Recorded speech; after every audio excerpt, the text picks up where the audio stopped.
dans le prochain épisode de Demain nous appartient. Samuel et Marianne se mettent d'accord pendant que William reconnaît ses erreurs. De son côté, Arnaud va trop loin et Martin essaie d'obtenir de nouvelles informations sur Jules. Capture d'écran TF1. Attention, les paragraphes qui suivent contiennent des spoilers sur l'épisode de Demain nous appartient diffusé demain soir sur TF1.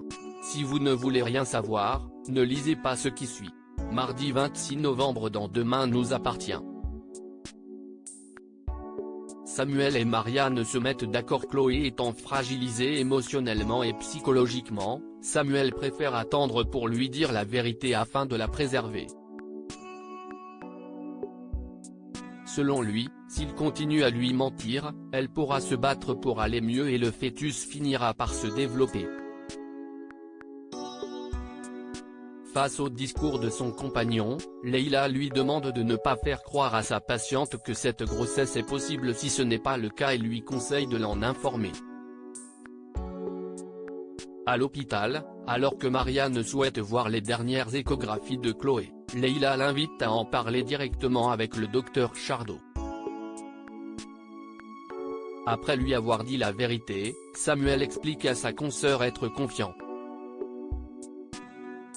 Même si l'embryon ne se développe pas, celui-ci est parfaitement tonique, ce qui lui donne bon espoir de voir les choses évoluer de manière positive pour Chloé et son enfant.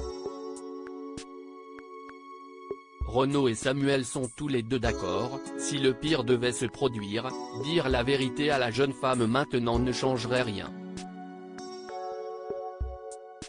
Convaincue par les arguments de ses collègues, Marianne réclame qu'Alex soit tenu au courant si des décisions urgentes devaient être prises.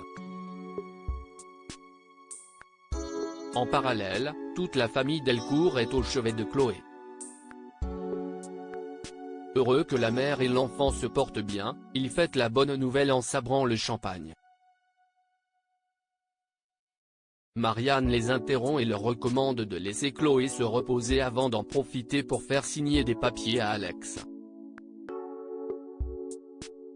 Une fois dans son bureau, Marianne annonce la mauvaise nouvelle à l'ostréiculteur et précise que les chances de survie du fœtus sont faibles. Bien consciente du fardeau qu'elle va lui faire porter, elle lui fait ensuite promettre de ne rien dire à Chloé pour la préserver le temps de sa guérison. William admet ses erreurs après qu'il a découvert l'installation de sa fille à la coloc. William s'en prend une fois de plus à Aurore pour son laxisme envers leur fille. Ne voulant pas rentrer dans le jeu de son mari, la policière rétorque qu'enfermer une adolescente à double tour à la maison est contre-productif. Seulement, William n'en démord pas et ne veut pas que Sophia continue de fréquenter Arthur. À l'hôpital, le docteur Donnier s'attaque à Victoire, lui reprochant d'héberger sa fille dans ce moment de crise familiale. La jeune femme a beau jurer avoir été mise au pied du mur, le médecin rappelle que sa fille est mineure et qu'il peut porter plainte. Mais Victoire ne se démonte pas et ajoute que sa femme soutient la démarche de leur fille. Tandis qu'il tente de faire comprendre à sa collègue qu'il veut tout simplement protéger sa fille, cette dernière répond qu'il est au contraire en train de tout faire pour la perdre. Plus tard, William se rend à la coloc pour discuter avec Sophia. Pendant que l'adolescente déclare son amour pour Arthur et affirme que c'est un mec bien, William reconnaît qu'il a été trop possessif. Il sait que Sophia est désormais une femme mais il souhaiterait revenir en arrière pour qu'elle redevienne sa petite fille. Même si cela est impossible, Sophia promet de toujours rester sa fille puis, sur ces belles paroles, ils se prennent dans les bras. De retour chez lui, William admet ne pas avoir écouté Aurore et lui présente ses excuses. Une fois qu'elle lui a rappelé de faire attention à ne pas négliger ses deux filles ainsi que sa femme, ils se réconcilient. Arnaud va trop loin. Toujours dans le coma et incapable de communiquer, Flore, qui est consciente, se demande pourquoi personne ne l'aide à sortir de cet état. Tandis qu'elle est prise dans son monologue intérieur, son rythme cardiaque s'emballe, ce qui alerte les médecins. Leïla croit que sa patiente se réveille de son coma artificiel, mais Victoire déclare que c'est impossible. Dans la journée, Arnaud informe Victoire qu'il a pris ses dispositions pour faire transférer Flore dans un hôpital de Paris. En effet, l'état de santé de sa compagne ne s'améliorant pas, il est convaincu qu'une structure avec plus de moyens est la meilleure chose pour elle. Devant le refus de Victoire de signer les documents, Arnaud promet de ne pas en rester là. À la résidence des Valorta, le directeur du port rapporte à son beau-fils l'opposition de Victoire pour envoyer Flore à Paris. Pour sa part, Bart trouve que l'équipe médicale de Seth s'occupe très bien de sa mère, ce qui énerve Arnaud.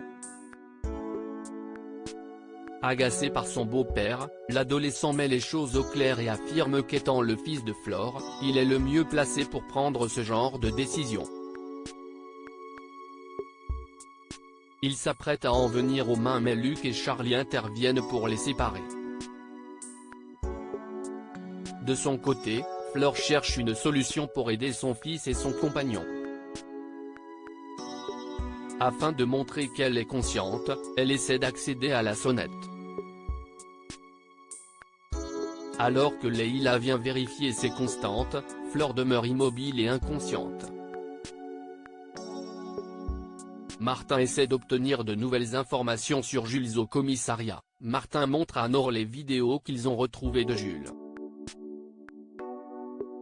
Elle jure ne pas être au courant du passe-temps de son ami et maintient qu'il n'aurait jamais pu mettre le feu au mât. Avant de la laisser partir, Constant demande à ce qu'elle le prévienne si Jules venait à entrer en contact avec elle. Plus tard, le commandant va au lycée et sollicite l'autorisation de Sandrine pour interroger les élèves à propos de Jules. Antoine refuse, mais face à l'insistance de Martin, Sandrine décide d'aller leur parler seule. Pendant ce temps, Jules, qui est toujours à 7, est pris en chasse par un caissier à la suite d'un vol dans un supermarché.